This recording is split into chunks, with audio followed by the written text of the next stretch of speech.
series. Today we have two special guests. We have Gabriela Estrada, and Gabriela is the program manager for Fast and Female, which is a charitable organization that empowers girls through sport. And our other guest today is Justin Bobb, and Justin has a new position. He's the Director of Equity, Diversity, and Inclusion for Team Strategy at Maple Leaf Sports and Entertainment, also known as MLSE. So welcome to you both, and thank you for joining today. Thanks for having us. Likewise, thank you. As we were just speaking here before we started to record, this discussion today is really just talking about your experiences now. You can talk about your experiences when you were younger, getting into the sport business, maybe being an athlete. But we really want to provide information, maybe resources, experiences and knowledge to young athletes, and really try to help them along their way if they're experiencing any difficulties, because they are maybe they identify in the BIPOC community, maybe they identify within the LGBTQ plus community as well. So that's what I'd really like for us to talk about today. And and then at the end, we'll make sure that we provide your any social links and website and things like that at the end, so anyone can look you up and maybe reach out to you as well. So I'll first start with Gabriela. So for those who don't know much about you, maybe you can give us a brief breakdown of who you are and and what you're up to these days.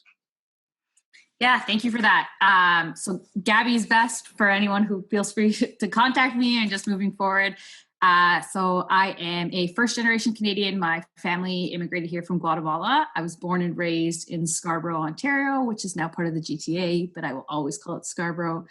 And I've been involved in sport for as long as I can remember. My dad was actually a baseball player in Guatemala. He played for the national team. So when he came over here and had children, I'm the eldest of three. He put my brother and I in baseball, and I absolutely hated it. I can clearly remember my last game crying behind the catcher's cage because I was terrified of the ball. So they thankfully took me out of it. My brother went on to play and did really well and played at a very competitive level. And then I did kind of the typical ballet, gymnastics, swimming, what many would perceive as being very gender stereotypical activities for a young girl. And I think also for what my parents perceived as being the right thing for me to do. And then I got into soccer through elementary school. So through playing at recess and joining the soccer team there. And then came home and said, I want to play outside of school. So I started playing recreationally probably when I was about 10 to 12 and have played for the last 20 years. Always very recreationally, did a couple all-star stints when I played with one of the leagues and did some tournaments, and did try out for a rep team at one point, but didn't actually end up pursuing it because of fear of commitment, cost, and just scary coaches who were making me do push-ups that I had never done beforehand. But I love the game, truly do, and played even throughout my university career. I went to school at the University of Toronto Scarborough campus, and stayed very much in the intramurals, played as a Scarborough student and played against the other colleges. Loved the game so much that I also wanted to coach. So my first job was actually in soccer. I was a referee at the age of 15, 16 for the league that I played with. And then at 18, this is actually a really good story and I'll keep it short, but I couldn't, the cost to play soccer was a lot for my family, even though it was recreationally and it was local in Scarborough. It was expensive for us. It was, I think, $160, and it was really hard to justify that. But we became really close with the league founder and the main organizer. And so he said to me, I will cover your cost if you coach. And so he's the reason I started coaching, because I said, okay, I want to play, so I will coach. So I started coaching at 18, loved it, loved just being able to give back to the community and kind of mold the young minds of the young girls. So when I graduated from university, I actually continued to coach the same team that I played on and coach that team still. Beyond that, I run a small organization in Scarborough called Girls and Women in Motion, which offers different movement opportunities for girls and women. But the primary sport right now is soccer, because the friends that I took with me are all soccer players and coaches themselves. Like you mentioned earlier, I also work for a Canadian charity called Fast and Female. And our mission is to keep self-identified girls healthy and active in sports. And then I'm also a master's student at the University of Toronto in the Faculty of Kinesiology and Physical Education. And my research looks at the intersections of race, gender, and age in Scarborough, looking at young women's experiences, racialized young women's experiences in movement-based opportunities. So yeah, so you're not busy at all, basically. Not one bit. And you see, Gabby, we have so much in common. The only thing different between us is my love for baseball continued after my first sport was in baseball too. But Paul, I'm also a first generation Canadian. My parents are Guyanese. Just like Gabby, I'm a Scarborough man. So we always rep for the East, the two of us. So we'll always do that. I got introduced to sport through T-ball and baseball, actually, at Moss Park downtown.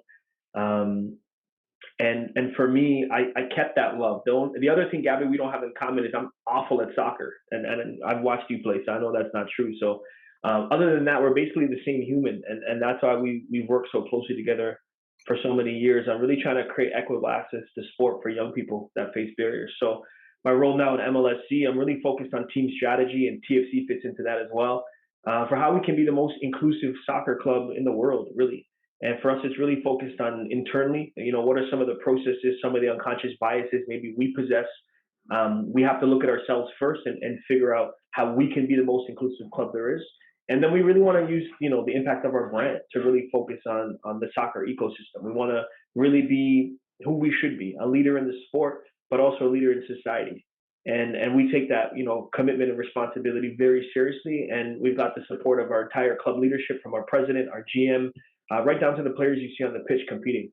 Outside of that, I'm on the board of directors for the Coaches Association of Ontario. Spent a lot of time, again, in this EDI space. I am a coach myself. I coach basketball. If sports ever comes back after COVID, hopefully. I'm the head coach for the women's basketball team at Centennial College here in Scarborough too. So as a coach, I know how challenging it is for all the people in your club who, hear all these big fancy buzzwords happen at the national, provincial sport level, and really there's a huge gap, in my opinion, in getting that down to the grassroots community. So I think some people look at, even Waterloo United as community sport, and I don't. I still think it's very organized, and you guys are an incredible organization, but to me, grassroots sport is that kid that lives in that building kicking a soccer ball that's never heard of you before.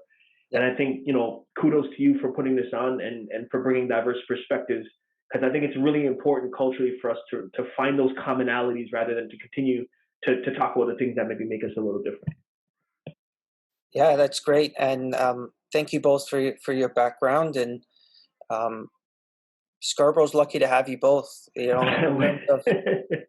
just growing up there and clearly loving that community, but also, I say staying, but remaining in the community, right? And giving back and being proud of that. And that's fantastic. And,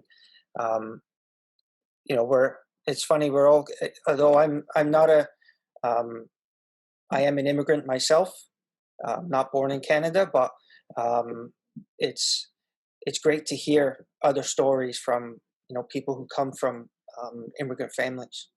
And that is something that we are working on at Waterloo United. Like you just mentioned, Justin, is how do we get into the neighborhoods that either can't afford to play soccer.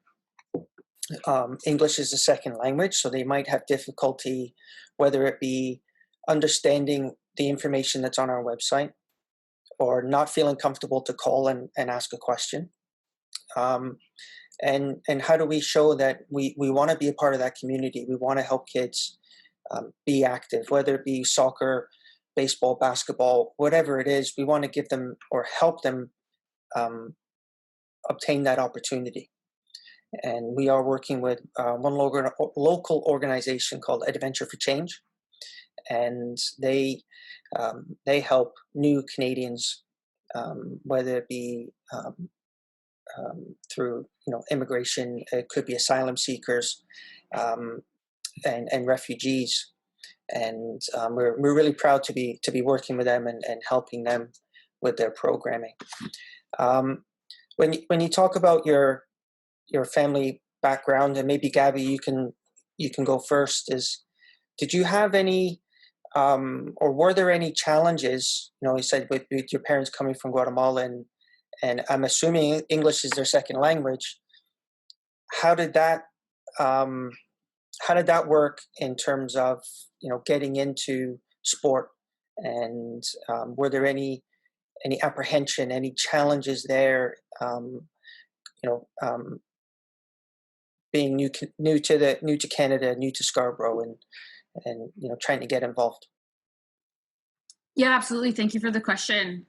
So ironically, English was also my second language, but I only spoke Spanish for like 3-4 years of my life, and then it was all English. But I think there's so many different things that come to mind, and I think the first thing is there's this bit of a culture shock, right? Like when you're coming from back home, whatever back home looks like, is you're so used to things being done a certain way. My parents grew up in Guatemala City, and it was not a safe environment. So being outdoors was definitely something for them to just kind of wrap their minds around, that you could just be in the outdoor space. And there's always some kind of risk regardless of where you live, but it's very different in Guatemala, where there were certain areas that you couldn't walk through without certain types of protection and things like that. So I think that was the first adjustment for them. Definitely the language, that was a big one. The shift in education, mindset, accessibility of what kind of resources they had. When I think it comes to sports specifically, and it took me a while to even acknowledge this because I'm also a young woman, and I think there's a lot of gender stereotypes that are built into some of the, cultural ideologies from in Latin America. It's funny, the story I shared earlier about soccer costing too much. I mentioned my brother played competitive baseball, and that was not cheap either. And there was definitely an idea of like, okay, my brother's name is Marvin. Like Marvin's baseball is going to cost X amount of thousands of dollars. That's what we're budgeting for. That's what we know we have to figure out. Gabby's soccer cost $140. How are we going to pay for it?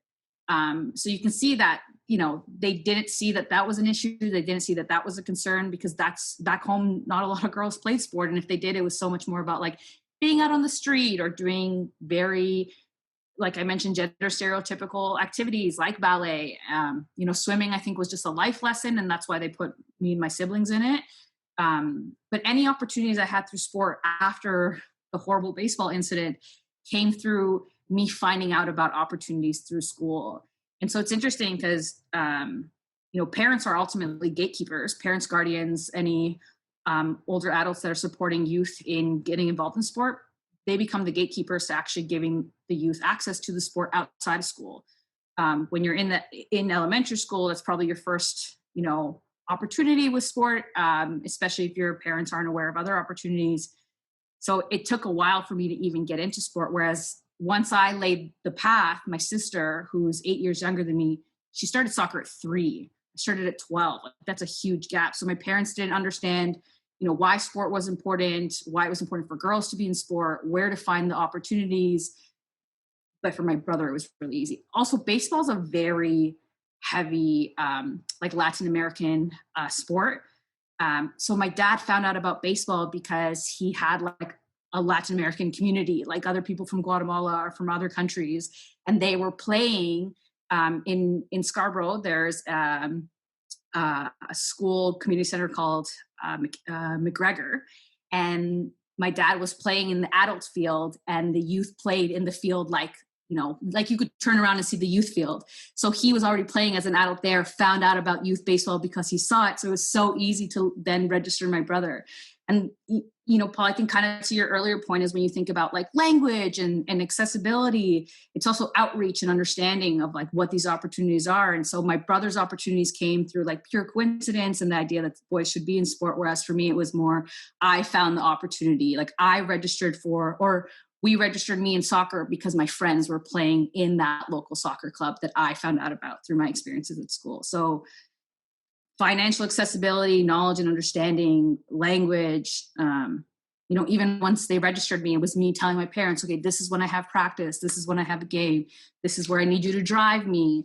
So it's a lot of like navigating and kind of being that in between translator, but then also pushing, like advocating for myself to play in sport. My parents were super supportive, but I was the one who kind of opened that door for them rather than them being like, hey, you should go into sport. It was me who was like, hey, I want to play. Yeah, that you make a lot of great points there when it comes to parents making that decision. And Justin, you also made the point before where we talk about organized sport, and some of the critics of sport in Canada is it's over organized, right? We're always scheduling kids to be somewhere. They've always got practice. They've always got games. You very rarely see kids just playing, with a ball or whatever sport it is they may be playing at the park, right? And I think that's where we've missed it a little bit is, letting the kids play and letting them learn, and whether it be social skills, but learn the game and learn about people in their neighborhood and creating friendships and things like that. Justin, how was your first experience getting into sport? Like you mentioned, your parents or your first generation. Were there any challenges for you and your family getting involved at an early age? A ton. I mean, Gabby touched on so many commonalities, right? So for where my parents come from, cricket is everything. So my dad coming to this country, baseball just became a more comfortable thing for him. I think really building on what Gabby you were talking about. To me, it's the lack of the value proposition that we as sport people we haven't been able to articulate the value proposition. And people keep saying, "Oh, sport is so expensive, and that's why racialized kids don't participate." I challenge that all the time. Because there are racialized kids in our communities who have the socioeconomic ability to play sports. We don't want to because it doesn't feel comfortable for us. So I also don't want to let people off the hook to always say, oh, it costs a lot. Because like Gabby said, we find the money for the things we see value in, right? So I would really say I think the value proposition is missing. So when you bring up the point about, practice versus competition schedule, the question I always ask parents and coaches is who's benefiting? Like, am I the coach benefiting because I get to try this 4-3-1 holding offside trap and I really been working on it and Bayern did it last week and I want to do what they did? Or is the kid benefiting from just having fun? Like, what's the purpose of what we're doing here? And I think to your point, that's where we're getting lost sometimes is the value proposition is not clear to a parent why their young racialized girl should be doing this instead of going to school. Because everyone's told them that an education is the key, which it is. But we as sport people haven't really conveyed in an articulate way the value proposition of physical activity in sport in that organized way, right? My mom never understood why I would wake up at 6 for basketball practice, but I would be late for school if there was no practice that day. She didn't understand that I was building that resilience and those skills that I need now as an adult working in the field, right? So my mom couldn't draw the connection between me getting up early, brushing my teeth before having to be asked, ready to get on the bus to go to practice, when I wouldn't do the same thing for school. Because to her, school's important, but to me, basketball is important. And school really wasn't. And I wasn't a really good student. And I think that's another good thing to call out to parents is like, we as the parent and the coach are deciding everything for our kid about what's important. And I think if we reframe the benefit of sport, it's really going to help us with that. My personal story is a lot like Gabby's, but I think the big things I want to call out to what you brought up, Gabby, is it's our bias, right? My little daughter, maybe not. My son, you're going to play, son. And we really teach girls to be perfect. And we teach boys to take risks. Like I have 2 small kids, a boy and a girl, and he's jumping and doing backflips. And I'm like, okay, cool. And my daughter steps outside. I'm like, whoa, be careful. Don't do that. So we all got to check our bias all the time and figure out, what we're teaching our kids in terms of risk taking in an appropriate way. What we're teaching them about the value of physical activity and sport for their, positive mental health. And you talked a lot, Paul, about making friends, right? But again, we got to challenge that. If I show up to the soccer pitch and nobody looks like me, it's not going to be that easy for me to make friends. And I think the challenge for organizations like yours, and I appreciate the approach that you're taking in a leadership role, is to normalize social discourse, to normalize diverse perspectives, to start to challenge everyone that's part of your soccer organization to think about this, because diversity is a fact. Right? The region of Waterloo is diverse. You don't have a choice. Inclusion is the thing we got to work towards. Yeah. So everyone's got to show up to that practice or that game and feel like they're part of it, and put that kid on that you're wearing right now and understand how much pride they have to wear that. And that's all that we really are seeking, right? It's that inclusion and sense of belonging. And I really think sport has the power to build that for young people.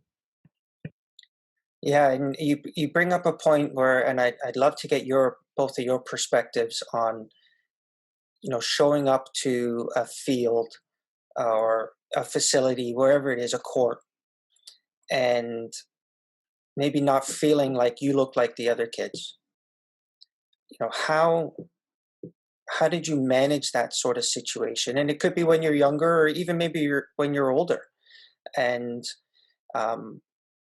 what kind of advice could you give to a younger athlete if that happens to them? And it could be in an organized setting, or even just going to the local park or local community center. I think kids actually find commonalities way easier than grown-ups do. I think that kids are more resilient than we give them credit for.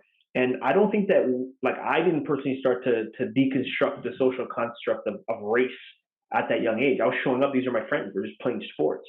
Yeah. But I will say that the biases that exist, whether they're in our household, whether they're in our core group of friends, those big influential people we have, including our coaches, can really shift our perspective on what that means, right? So now, a piece of advice that I give to interns, young kids always hit me up and they're like, hey, what advice do you have for me? And they're tired of hearing me say work hard. So this is the piece of advice I give to young people all the time. I always tell young interns, warm up your food in the microwave. And they're like, what do you mean? And I'm like, well, first of all, you're an intern. You don't have any money. So don't get caught into going and buying lunch every day. Bring your food from home. First tip.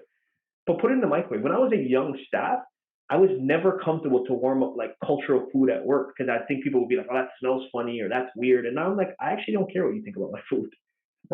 I think that's the confidence that we have to have, that cultural exchange of learning about other cultures, because none of us as humans are a monolith, right? And soccer for me is such an interesting case study when you look at it from a worldview, that it's really a global game, but there's so many global styles of play. So who's in charge is going to dictate what style this club's going to play. You're Irish, that's the style of football we're going to play. You're Italian, that's the style of football we're going to play. Now, as Canada, if we can understand that you don't want a team filled with all left backs or all strikers, because that doesn't make any sense. If we can apply that same approach with this inclusive lens around cultural diversity, physical ability, women and girls, LGBTQ community, and saying that the diversity is actually what gives us the boost as a competitive advantage in the world, because we don't have a monolith in our community. So to me, the advice I give to the young people is be you and be proud of that, and seek like-minded kids that are like you and spend your time with them. Make those the people that you're with. And I would challenge the sports system, including your club, to say, if you don't create that environment, your population is going to decrease. Your registrations are going to decline. And sports up against it right now. We think that kids are picking other sports. They're not. They're picking TikTok and Netflix and YouTube. Kids don't want to play sport in an organized fashion anymore. So if we as the grown-ups, and as Gabby said, the gatekeepers, don't create an environment where kids want to be there, they just won't. And we have to take that as a serious warning for us right now. Yeah, definitely. Gabby, would you like to add to that at all, or?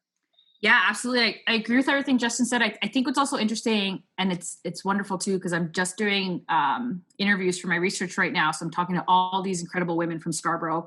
They themselves are young women of color. And one of the biggest things, and this was also my experience, is that when you grow up in such a diverse place like Scarborough, being singled out, feeling othered is actually kind of rare, because we have so many racial and ethnic communities in our overall community. It's not till you leave that you realize that. And that was my experience. I remember playing for Scarborough United, their women's team, all-star, would go on tournaments, and we'd be this mixture of different lived experiences and different racial and ethnic cultures. And then we get to, Northern Toronto, and you're playing smaller towns, and it's whoa, we are the token team of color. But when you're younger, you don't think about that. You don't think about it until you're either one, if you're in a situation where that's the norm and then you're taken out of it, or two, until someone makes you feel othered. And I think exactly to Justin's points, and I think, Paul, to your second question of what to say to youth, well, it's actually these gatekeepers, these adults, these programmers that are the ones that create that environment where you feel othered, or where you make it the system in general is the one that does this to us. But if you're not someone who's making an inclusive, safe, and welcoming environment, and you're making that, one young Black soccer player or the one young South Asian soccer player know that they are the only one, that actually creates a lot of issues. And it shouldn't necessarily be them speaking out or being the ones to say something. It's the system and the programmers and the ones in charge that needs to be the ones to, and I take this from Justin, like giving him all credit. He said this to me and I've heard it, and it's one of my favorite quotes, is that it's not the end user that needs to change, it's the system that needs to change. You shouldn't be expected to change yourself, because that is a huge problem. Yeah. And just from this discussion, it's starting to make me feel, and I know we talk about, or I've mentioned, what advice do we give to the young athletes? It's almost as if we should flip it around and say, how do we teach the parents? How do we teach the leaders? Because it's adults that are running youth sport. How long is the session? Yeah, exactly, right? I know if we had the answer, it would be, would be. But again, I think it goes back to who's benefiting. Like, what are we doing here? Why are we giving up our Saturdays to go coach? Because let's be honest, like, the burden falls on that volunteer parent. It falls on the one parent who's stepping up and giving the time, and they're just doing their best. And I think building capacity in the system is really, really important. So I think, again, to give you a shout out, just opening these conversations is something that we have to start with, right? Like, we have to start to normalize talking about these things. It's so uncomfortable for everyone to talk about this. The thing I keep hearing is, well, I just don't want to offend anyone. I'm like, no, you don't want to offend Black people, because you've been talking to all white people this whole time and it's been totally cool. And now all of a sudden you have to say something else. You're like, well, people might not like if I say that. Well, that's your choice. And I think the model that the NBA has provided for the world is really, really clear. There's an economic impact of Blackness in society that just goes untapped and goes unrecognized. So if we want to keep pretending like it's not a real thing, like we just talked, we were talking before we got on this about racism in football around the world. And the comment I always give to people is like, well, stick Waterloo United, I'm not going to play with you anymore because you're making this all political and we just want to play soccer. Like, you're making this about politics. I hear that all the time at TFC. This is politics. We don't want any politics. We just want soccer. I said, you know what? That's a great suggestion. I'm going to take all the Black players off the pitch and I'll see if you still show up to my match.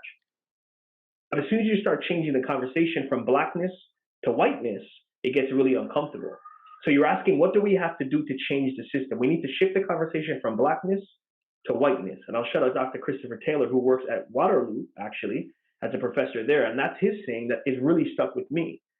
We can't keep asking the marginalized people to change things they don't have the power to change. Uh-huh. So I'll give you, this is, excuse my gendered language, especially you, Gabby, and this is, a trigger warning for people who are listening, but for me, it's like violence against women.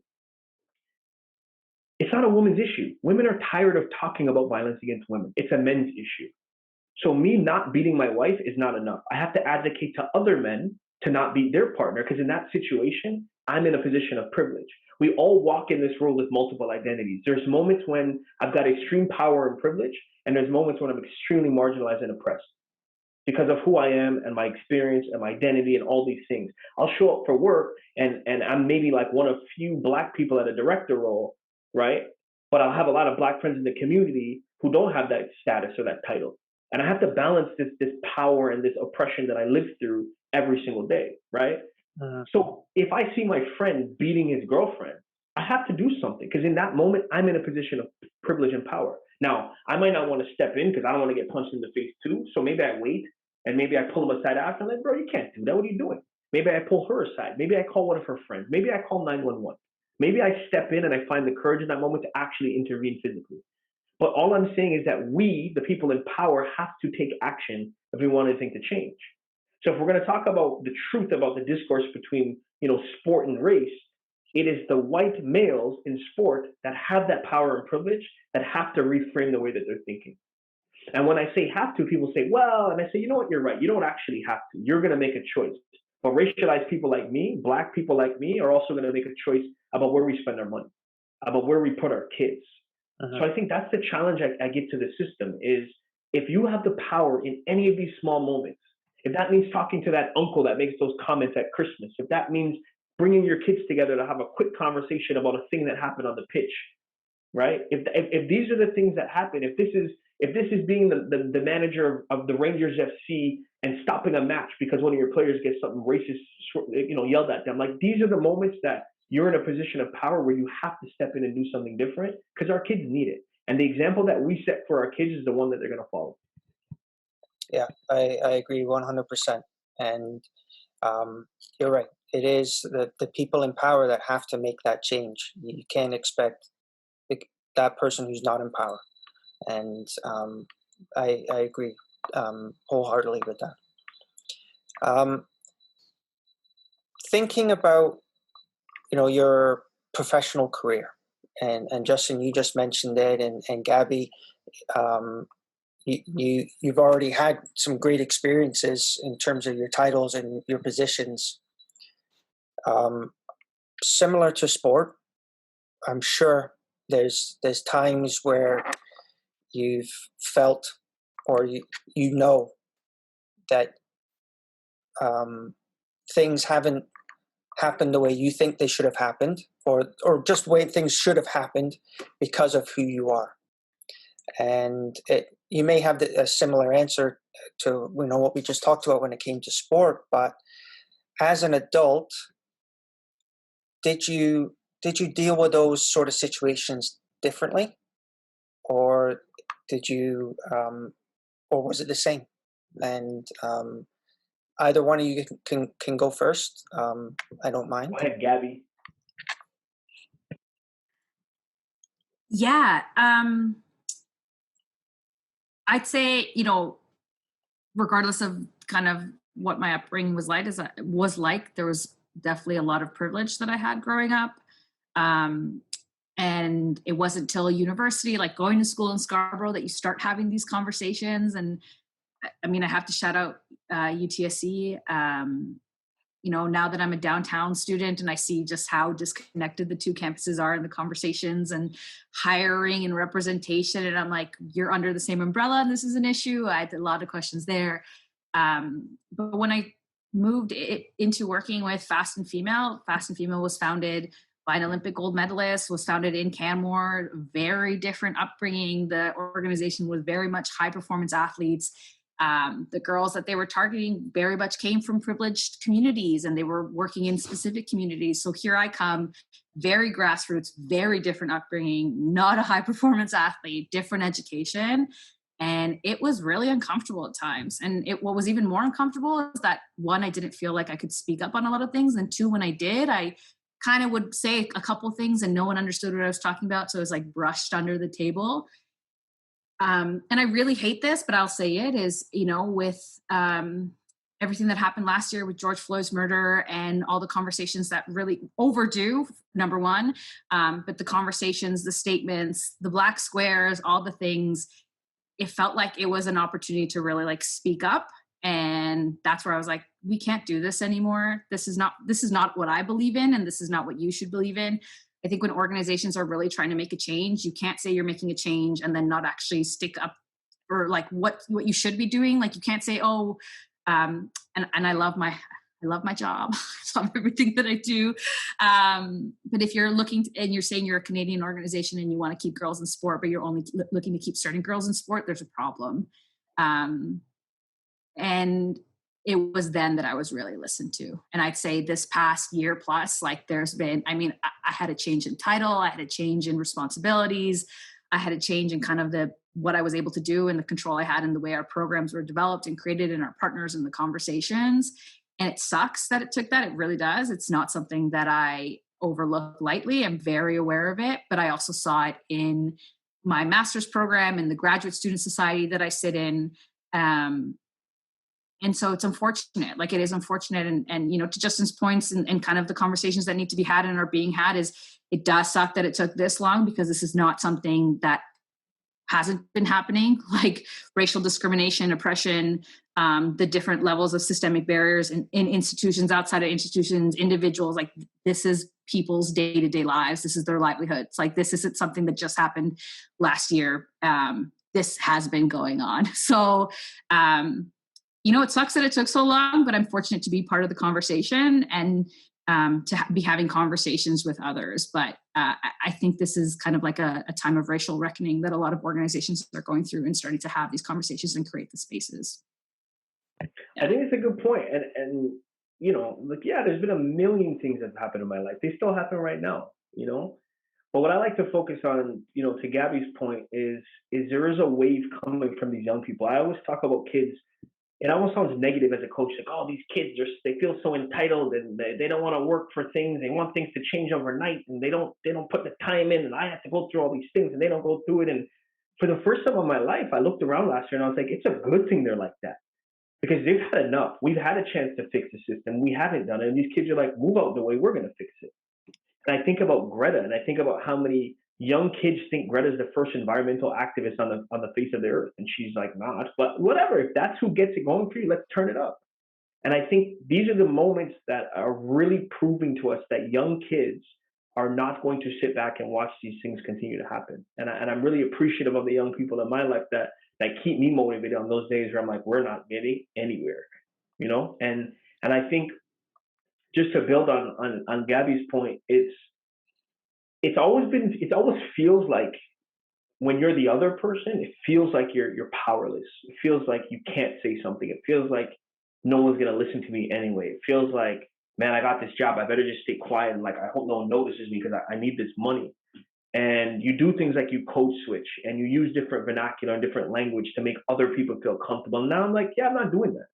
Like, I'm from Scarborough. I'm gonna talk like I'm from Scarborough. And like, I have a university degree and I have this pretty cool job, but I'm from Scarborough. And I'm going to talk to you the same way I talk all day. That's just what's going to happen now. And you might hear a sentence where it sounds like I've got 4 PhDs like Gabby's about to have. And there might be a sentence where you're like, did this guy graduate high school? And I'm cool with that. Like, that's exactly how I want it to be. I think that this veil that's been on my face for my whole career is gone now. You know, so the blackness that I bring to work, I bring it every single day. All the young black staff I have would always come out of my office and be like, yo, you play like Jay-Z in your office. That's crazy. I'm like, yeah, that's what I listen to. That's what I want to play at work. And I think just normalizing this is helpful for young kids to see, because they need to see someone who looks like me, you know, with a title that sounds like mine, so that they can actually believe they can aspire to do something like that. We have to create these opportunities for them. And I'd say people like you who are in a leadership role that have taken this opportunity to say, what can I do differently? And I think that's the key, right? So it's not for us to pat ourselves on the back and say, well, yeah, we're in this fight. We did more than the black square, but that social accountability that exists in society now is going to push us forward. And we have to carry that momentum and continue to build off of it. Yeah, and like you both said, it's about time, and that's probably a very big understatement. But you know, I think I read somewhere, it's not, I'll do it one day. Let's start with day one, and let's have this conversation. And sometimes it can be uncomfortable, and it's pretty easy to see that the three of us, have a different background, right? I'm from the UK. I'm a middle-aged white man. I'm going to have a different experience to what you two have. And your experience has to also be validated, right? And I think that's an important piece about it. Yeah, but we have to start, and we have to continue as well. And Totally. That's why it's important for us as an organization to have these type of conversations, to be visible in the community, to be an ally, if you want to call it that, and let people know that we're there to support them in whatever it is that they need. Totally. And you know, whether that be, you know, a social economic sort of support system for them, or to help them get into coaching like you did, Gabby, and have those role models that look and feel like them. And that's important to us. Is we don't want all of our coaches to be you know, older parents. It's important for us to get the younger generation in and have them be the same, if you want to, if you know what I mean, and have that that common ground and someone they can speak to and be comfortable speaking to, you know, whether it's about soccer or something else. Paul, if I can also add in, I think what's also important too is these conversations are so necessary, but I think it's also important to understand that the targeted demographic of your clubs, other organizations is constantly changing. So as much as Justin and I can speak on our experiences, we're not the spokesperson for Scarborough, for the Black community, for the Latin American community. We're just one of many. And so this is why it's also important to keep working with your community, giving opportunities and pathways and systems to be able to have these conversations. Because, there's, you had mentioned a saying, another saying that I keep hearing is like, oh, it's not a sprint, it's a marathon. I'm like, this isn't a marathon. This is a lifelong thing. Like this isn't a checklist of like, we're going to reach equity, racial equity. We're going to destroy the system. Like these are, our whole lives have been built on around whiteness and the way the systems have been built. Like they're not built for the other. They're not built for the communities of color, for the Black community, for the Indigenous community, for the immigrant community, for the LGBTQ plus community. So it's good to have the conversations, but it's good to keep having the conversations because this isn't, and this is where, I was also kind of curious, like, what's it going to be like a year from last year? Like, are people still going to have these conversations? Was this just for show? Like, so I think that's such an important thing to remember is that this is about learning to think differently, about understanding that the systems that are in place need to be rebuilt, broken down, that, this isn't just a one-time thing. Like you have to embed this in the way that, as an organization, as a person, you move forward in essentially everything that you do. It's so true. And you touched on it, Gabby, several times, the concept of intersectionality, right? And not looking at it in different check boxes, like what's your board composition? Who are your coaches? What parents are showing up? Which aren't, right? Because let's be honest, the question again is who's benefiting? And all of us want the story of Alfonso Davies. We're all trying to find the next one, right?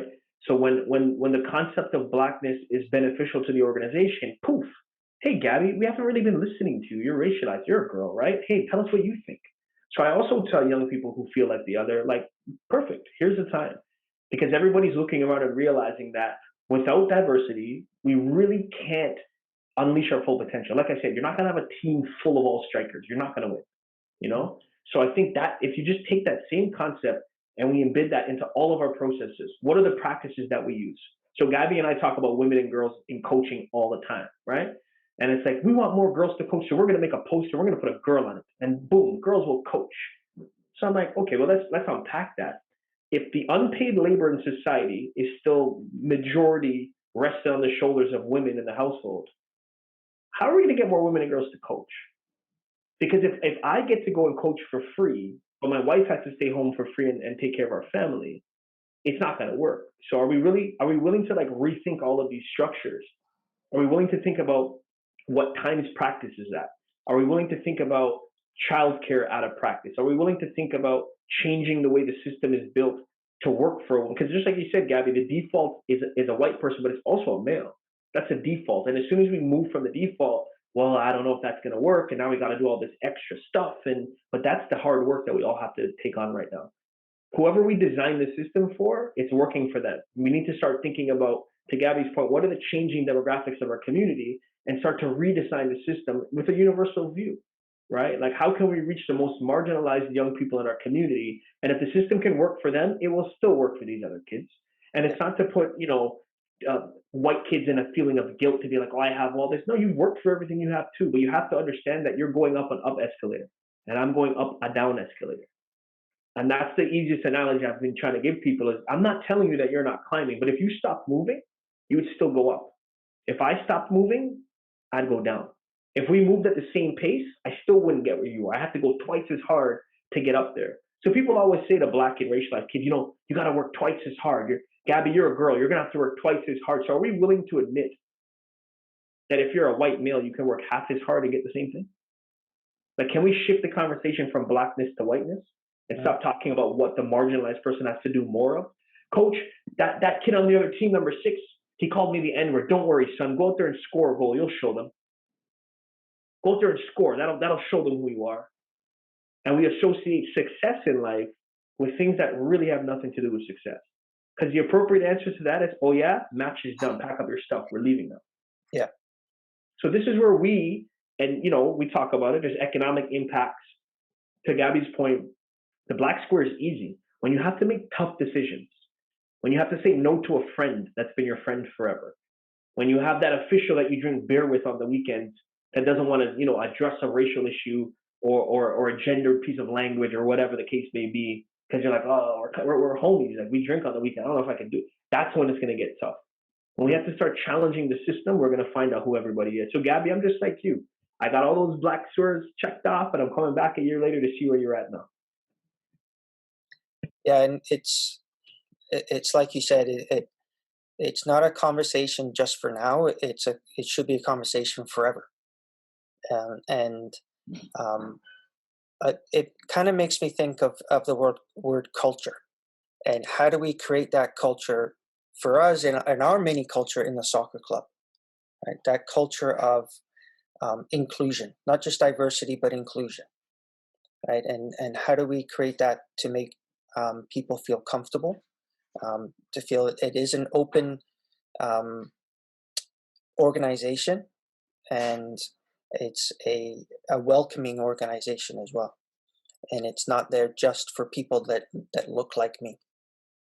And it's not. I'll be honest. It's not easy. It because of the people, like you said, the people in power, right? It's taking time to do that. It's hard. But I think this is society. This is sport and society. You're in the club championship match. You're in the last 45 minutes. You got all the energy you need. That's not where we are. We're in preseason two-a-days right now. Can you stay focused on that goal when you're in the middle of a two-a-day? We all were like, yo, I'm done. This is it. This is too much. This is too hard. Yeah. Someone had to say, come on, let's go. This is for that. This is, remember, we said we want to win the championship. That's what this is for. We got to stay in that mindset. We as humans want to get straight to the outcome, and we don't want to go through the hard part of the process. But what do we tell kids in a practice? You got to go hard. This is big. The training. We're going to win the. So if we can take that same thing and apply it when we look at diversity and inclusion, and we look at a sense of belonging, we look at equity instead of equality, and you guys are taking a leap in that, like hosting space for this. It's super uncomfortable. So kudos. The kit that you're wearing right now, that I'm as soon as we get off this, I'm going to go buy one, because to me, that's the action piece of it. Like, this is where we got to get to, is the action, and no action is too small. We all have a small piece to play in this thing. Some people are like, well, it's just a soccer club. Why do you guys care? But you're impacting the next generation of leaders, right? They're going to be the people that are hiring people in the future. They're going to be the people, leading businesses and leading, systems, and kudos to you and your team for taking this leap. Yeah. Thank you for that. I don't want to take up too much of your time, so maybe what I'll do is maybe ask you, or open the floor up to you, and give you a minute or two to again, maybe it's provide some some guidance or advice, or anything you want, really. So maybe Gabby, you can go first. Yeah, absolutely. Thank you. I have these 3 C's that I want to share. My 3 C's, I was really fortunate because I came across these through doing research and through looking at kind of representation in media and sports media, in programs, is that co-creation, collaboration, and compensation. Like I mentioned earlier, like, we don't speak on behalf of our own groups. We don't speak on behalf of our similarities. Like, we have our own lived experiences. But at the same time, it's not a good idea for people to make assumptions on behalf of others. And if you don't provide a space at your table in an authentic manner and in a collaborative manner, and what I'm getting at here is, like, when it comes to diversity and inclusion, and these words are being thrown out so often, and as much as I really appreciate what they mean and what they stand for, I feel like they're just, token words and keywords and buzzwords of, like, we're focusing on diversity, EDI, and the authenticity and the idea behind them are really powerful, but you can tell, similar to this black square, it's just, you say it for, a lot of people are saying it for the sake of saying it. But the intentionality behind it, the authenticity, when you really are doing it from a place of actually wanting to do better and to create better places and safer sport, ultimately, because that's what it's about. It's about safe sport. And safe isn't just about, like, injury prevention and systems, but it's also safe and being inclusive and welcoming and so forth. It's not about bringing in the token person of color. It's like, okay, we're a white organization. We have to hire one visible minority. But you're going to fail someone that way. That is not the way to do it. But if you take this co-creation and collaboration approach where you're working with organizations, and Paul, you mentioned you're working with a local organization. I think it's around accessibility and working with potentially immigrant populations. And I apologize if that's not what you had talked about, but like, to me, that's the right approach, because these are the people that work with the community. These are the people that are representative or are able to reach out to them. And if you can't bring that person to the table, how can you bring the table to them? There's also that analogy of like, you can invite someone to the dance party, but if they're not dancing with you on the dance floor, like, what are you really doing? And I definitely said that wrong. But I'd say the three C's for me are a big one. And then intersectionality, like taking an intersectional approach. And, it was a term coined by Dr. Kimberly Crenshaw. And it's really about understanding the different, I like to say, puzzle pieces or the social identities that make you who you are, your gender, your race, your age, citizenship, ethnicity. Like, there's so much that make us each individuals and unique. And I know it's a lot to manage, but if you can just take that first step, that first approach, and just thinking to yourself, not all this group is the same. It's a step in the right direction. There's part of me that's like, oh, I want to tell you these reports that you can read. But the reason I went back to school is because these reports take homogenous approaches to talking about groups as like one large population. Like, I went back to school because girls and women are always referred to as just girls and women. And I'm like, this is not the way we can do it, especially not in Canada. But I think if you take that, for me, the three C's, that intersectional approach, like, as even like your first step, you're moving in the right direction. And then there's going to be more and more that you'll learn, and more people that you're going to work with, and things that you have to rebuild. But yeah, I think that's what I want to say. I love those C's. I'm taking those. Yeah, definitely. I'm taking those. You can't really top that. So thank you. Appreciate you. You really got me too when you were talking about it, because it's so true. And to reach our full potential, we really got to figure out who's missing from the table. So that'd be a big piece. I'd say any decision you're making as a coach, as a club executive, as a parent, like, who's missing from the table when we're making this decision? And I think that's a big thing. I'd also say amplify youth voices. Like, let's talk to the kids. Parents figuring out everything is not working in sport anymore. Like, we really got to empower and amplify the voices of the young people that we're all here to serve, right? Like, that's what we said we were doing. And my last thing is invest in hire women, man. Invest in women, hire women. This to me is where you'll see the best approach, because the intersectional approach that's going to follow when we invest in and hire women is a fact. It's not like for debate. I'm not as well read as Gabby. Gabby, you know me, I go to the abstract and I'm like, what is this? Just summarize this for me. But honestly, that's to me the crux of it. If we start there, we'll see a huge tide shift. Yeah, excellent words from both of you, and I want to thank you again for both being on here today, and keeping that discussion going, bringing up some great pieces, and also points for further discussion as well. And I for sure will follow what you both are doing. And soon it will be Dr. Gabby, I'm sure, right? And